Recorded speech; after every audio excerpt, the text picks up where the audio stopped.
होते तो कुछ भी ना होता जहाँ में, वो जो ना होते तो कुछ भी ना होता जहाँ में, चर्चा है हर सिम उन्हीं की शान। ये थे आयशा पटेल जो आपके सामने रसूल इमाम सल्लल्लाहु अलैहि वसल्लम की शान में पंखड़ियाँ निछावर कर रहे थे। अब मैं बिना किसी ताख़ीर के मैं अपने साथी लेक्चरर तौफीक सर को दावत देता हूँ कि वह आए और मेहमानान का तारुफ पेश करें।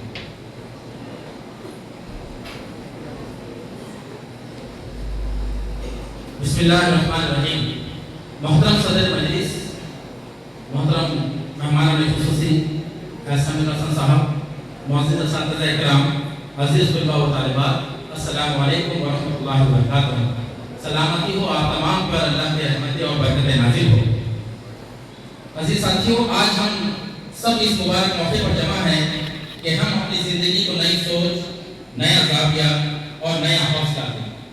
आज का उन्वान है पॉजिटिव माइंडसेट, मुस्बत सोच।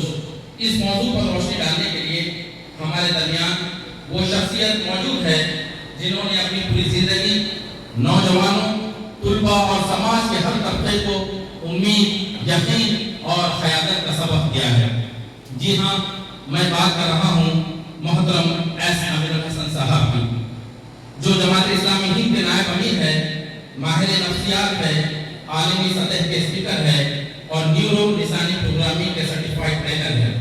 आपने मैनवेल यूनिवर्सिटी से सिविल इंजीनियरिंग में ग्रेजुएशन किया और मद्रास यूनिवर्सिटी से एमएससी साइकोलॉजी की डिग्री हासिल की। इसके बाद मुंबई से कई कोर्सेज आपने की। मोहतरम सामईन, आपकी शख्सियत का सबसे बड़ा कमाल यह है कि आप सिर्फ तकरीर नहीं करते बल्कि सुनने वालों के दिल और दिमाग के गिरह खोलते हैं। इस तरह डिप्रेशन, गुस्सा, नाउम्मीदी और ताल्लुकात के मसाइल का हल नफ्सियाती और अमली अंदाज में पेश करते हैं। आज जब दुनिया भर में नौजवान ज़हनी दबाव का शिकार है, मोहतरम अमीर हसन साहब इनके लिए रास्ता दिखाने वाले, इनके लिए उम्मीद का चिराग और उनके लिए मंजिल की सिमत बनाने वाले हैं। आप कुरान के एक संजीदा तालिब इल्म हैं। पूरे कुरान की तफसीर को आपने 300 लेक्चर्स में मुकम्मल किया है। वो यूट्यूब के ऊपर मौजूद है और दुनिया भर के अंदर हजारों लोग उससे इस्तेफादा हासिल करते हैं। आप जो दुनिया के अंदर आप जो कई चीज़ों के लिए मशहूर है, उसमें से खुसूसन हर रमजान मुबारक में गुज़िश्ता 25 बरस से आप कुरान पर मुसलसल लेक्चर्स दे रहे हैं। और ये लेक्चर्स की खास बात ये है कि हर साल के जो लेक्चर्स है वो एक नए डायमेंशन, एक नए उन्वान, एक नए थीम के तहत कुरान को जो है अपनी तफसीर आप पेश करते हैं। आपने ऑस्ट्रेलिया, जापान, सऊदी अरब, दुबई, कुवैत और कतर कई ममालिक में नौजवानों की क़यादत, लाइफ मैनेजमेंट और मुस्बत सोच के मौज़ूआत पर वर्कशॉप किए। पिछले 30 बरस में आपने सालाना औसतन 500 प्रोग्राम किए, यानी तकरीबन 15,000 से ज़्यादा जो है लेक्चर्स और वर्कशॉप अभी तक आपने लिए हैं। आपका मकसद है नौजवानों को क़यादत के लिए तैयार करना, इनके अंदर खुद एतमादी, मकसद शनासी और ज़िंदगी के अहदाफ हासिल करने की सलाहियत पैदा करना। आपके अपनी ज़िंदगी का आगाज़ भी एक तलबा तहरीक से हुआ। 18 बरस की उम्र में आप स्टूडेंट इस्लामिक ऑर्गेनाइजेशन के रुकन बने। 1993 से 95 तक आप स्टूडेंट इस्लामिक ऑर्गेनाइजेशन के ऑल इंडिया सदर रहे। 1996 में जमात इस्लामी हिंद के रुकन बने। आज आप इसी जमात के नायब अमीर हैं। अज़ीज़ तलबा व असातिज़ा, आपको एक ऐसी शख्सियत से मिलने का मौका मिला है जो जिंदगी के हर मरहले पर नौजवानों के साथ खड़े रहे, जो इनके ख्वाबों को हकीकत में बदलने के उसूल सिखाते रहे और जो हमें ये पैगाम देते हैं कि मुस्बत सोच इंसान के अंदर छुपी हुई क़ुव्वतों को जगा देती है। लिहाजा आइए हम सब जबरदस्त तालियों की गूंज के साथ मैं मोहतरम प्रिंसिपल जनाब डॉक्टर मज़हर अहमद फारूकी साहब से गुजारिश करता हूँ कि आप अपने दस्ते मुबारक से हमारे मेहमान को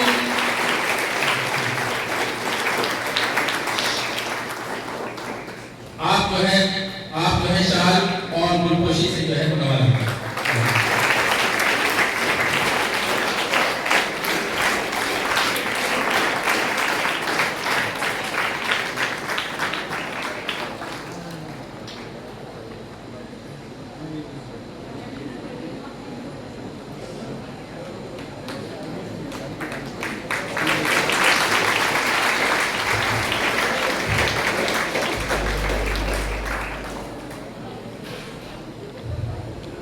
हमारी ये गुस्ताखी है कि ज़्यादा मेहमान खुसूसी के दरमियान हायर हो जाए, इसलिए मैं आप बहुत ही निहायत अदब व एहतराम के साथ दावत देता हूँ हमारे मेहमान खुसूसी जनाब फैज़ अमीरुल हसन साहब को कि वो अपने कीमती ख्यालात और तजुर्बात से हमें नवाजें। जनाब फैज़ अमीरुल हसन साहब।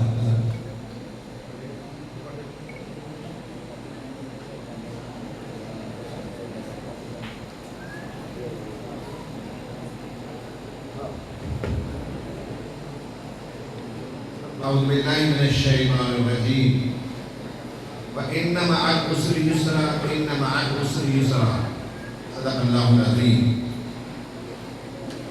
काबिल एहतराम प्रिंसिपल साहब, प्रोग्राम में शरीक फैकल्टी मेंबर्स, डियर स्टूडेंट्स, मेरे लिए बड़ी सआदत की बात है, मैं अपनी खुशी और मसरत का इजहार करता हूँ। आपने इज्जत अफजाई फरमाई और आज इस प्रोग्राम में आप जौक दरजोक शरीक हैं। मैं इंशाअल्लाह पॉजिटिव माइंडसेट पर बात करूंगा। मुझे पहले ही बताइए कि आप में से कितने लोग हैं जो जिंदगी में सक्सेसफुल होना चाहते हैं?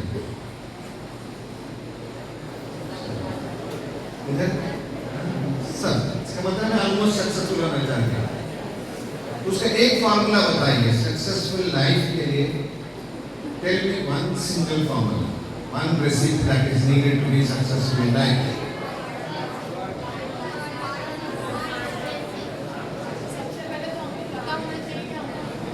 अच्छा, you must know who you are. Okay. इधर से मैं एक फॉर्मूला बताएंगे। To be a successful person, give me one single formula, one recipe which is needed to be successful. Hard work. Hard work तो करना ही नहीं है। Never do hard work. But the one single thing, if you give me a choice, the one single thing which I would like to select to be a successful person is positive mindset. जिसके पास positive mindset होगा उसके लिए success मुकद्दर है, यकीनी, आज नहीं तो कल। ये पॉजिटिव माइंडसेट क्या होता है, इस पर हम थोड़ी सी गुफ्तगू करेंगे। रिजल्ट निकला, दो लड़के आपस में कॉम्पीट भी करते थे, 65 मार्क्स आए, दोनों के 65 नंबर्स आए। एक ने कहा कि मैं तो बेवकूफ हूँ, I am a very down person, this is a great number for me, I can not achieve anything more than that. दूसरे ने कहा कि this is lesser than what I could have done, let me give it try. और next पे सिर्फ 10 number की कमी है, if I can get 10 more marks by doing some more work, by understanding some formula, I am going to be a distinct person. Distinction में मैं पास कर सकता हूँ, 75 marks आ जाएंगे। I just need 10 more marks because I am a brilliant student. I believe in myself and I can do it. This is my cup of tea. I can crack that. ये दो लड़कों में से आप बताइए कौन successful होगा? पहला वाला या दूसरा वाला? पहले वाले कितने लोग हैं? नहीं होगा। पहला वाले ने तो कहा मैं डम पर्सन, बेवकूफ हूँ मैं, तो कभी मुझे मैथमेटिक्स समझ ही नहीं आता। आज तो पैसे दे दिया तो उस्ताद का शुक्रिया, कुछ 10 नंबर ज्यादा दे दिया उन्होंने। तो पॉजिटिव माइंडसेट ही नहीं है तो ये बंदा आगे तरक्की नहीं कर सकता। जिसने 65 लेने के बाद ये सोचा कि फाइन, नो इश्यूज, आज अगर मेरा नंबर कम आ गया तो कल मैं क्रैक कर सकता हूँ, I can gain 10 more marks और मैं डिस्टिंक्शन में पास हो सकता हूँ। ये जो पॉजिटिव माइंडसेट है, यही स्टूडेंट होगा जो आगे चलकर तरक्की कर सकता है। आइंस्टीन के बारे में कहा जाता है कि आइंस्टीन ने 1900 में पॉलिटेक्निक से उसने पढ़ाई की। पढ़ाई करने के बाद उसने कई कॉलेजेस में अप्लाई किया लेक्चररशिप के लिए। 2 साल उसने कोशिश की, और 2 साल में कहीं उसे लेक्चरशिप का काम नहीं मिला। आखिरकार अप्लाई करना था, कहीं ना कहीं जॉब लेना था, तो कहीं उसने जब अप्लाई किया तो उसे एक जगह जॉब मिल गई और उसे जो काम मिला वो 4th ग्रेड का एक पियोन का 4th ग्रेड के क्लर्क का काम मिला और वो था Swiss patent office. Swiss patent office में 1902 में उसे 4th ग्रेड के पियोन का या 3rd ग्रेड, आज के जमाने में 3rd ग्रेड कहते शायद, 2nd ग्रेड, जो भी उस जमाने में होता। जब वहां चला गया तो डिमांडिंग वर्क नहीं था, काम कम था। उसके नतीजे में उसने फिजिक्स पर गौर फिक्र करना शुरू किया, पढ़ना शुरू किया। 1902 में जॉब लिया। 1905 तक उसके 4 बड़े बड़े पेपर शाये हुए। एक पेपर था उसका द फोटो इलेक्ट्रिक इफेक्ट, जिस पर उसे नोबेल प्राइज मिला था। दूसरा है ब्राउनियन मोशन। तीसरा है special relativity, that is E = mc²। और चौथा पेपर है द मास एनर्जी इक्विवेलेंस। ये 4 पेपर उसने इन 3 सालों में लिखे, जबकि उसे वर्क का काम का ज्यादा तकाजा नहीं था, मुतालिबा कम था। उसके नतीजे में अगर हमें इस तरह से जॉब मिलता तो हम मजे करते हैं, भाई काम नहीं है, मजे करो, वक्त ऐसे ही बिताते रहो।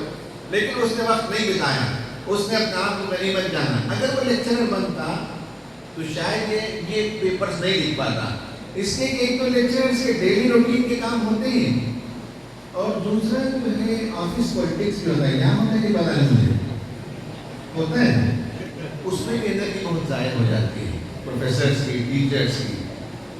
वहाँ ना उसकी एनर्जी ज़ाहिर हुई, ना उसे डे टू डे जो डेली काम का शेड्यूल होता है, जिसे टाइट शेड्यूल होता है, उससे फारिग था। तो he could focus more on his physics, his subject of interest. He did lot of research.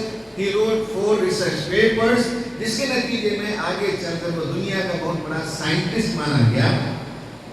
इससे ये मालूम होता है, पॉजिटिव माइंडसेट ये है कि अगर फेलियर्स आए तो सर नहीं पीटना है, अफसोस नहीं करना है, अपने आप को मलामत नहीं करना है, अपने आप को कोसना नहीं है, अपने एस्टीम को, सेल्फ एस्टीम को लो नहीं करना है, बल्कि अपने आप को कंसिस्टेंटली आगे रखना है। Just you need to believe and need to have positive mindset कि I can do this, this is my cup of tea, मैं कर सकता हूँ, दुनिया को करके दिखाऊंगा। ये जिस दिन आपके अंदर पैदा हो जाए, आप आसमान को छू सकते हैं। मैंने एक मिसाल दी है, ऐसी बेशुमार मिसालें हम दे सकते हैं। फइन्न मअल उसरि युस्रा, इन्न मअल उसरि युस्रा। क्या है इसका तर्जुमा? आपको मैं बहुत खुश हूँ भाई, बहुत से लड़के कॉलेजेस में मैंने देखा कि तिलावत तो कर देते हैं, लेकिन इतनी रवानी से, सलीके से तर्जुमा पढ़ते हुए मैंने नहीं देखा। मुझे बहुत खुशी हुई यहाँ पर। क्या दीजिए भाई, मुझे बताइए भाई का मालूसरी युसरा का मालूसरी युसरा का तर्जुमा क्या है? हाँ, मुश्किल के बाद आसानी है, हर मुश्किल के बाद आसानी है। बेशक, माँ का मतलब साथ। सही तर्जुमा क्या है? बेशक हर मुश्किल के बाद आसानी है, बेशक हर मुश्किल के साथ आसानी है। साथ आसानी है। अच्छा, ओके, राइट। ये 2 मरतबा क्यों कहा गया? फइन्न मअल उसरि युस्रा, इन्न मअल उसरि युस्रा, 2 मरतबा क्यों कहा गया?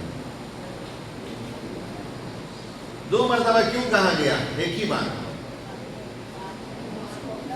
अल्लाह ताला हमारी तरह मुकर्रिर तो नहीं है कि एक बात को अगर मैं पहली मरतबा अच्छी तरह से समझा नहीं सका तो दूसरी मरतबा वही लफ्ज़ में रिपीट करता हूँ ताकि आपको अच्छी तरह से याद हो जाए। अल्लाह ताला के लिए प्रॉब्लम नहीं है। 2 मरतबा क्यों कहा?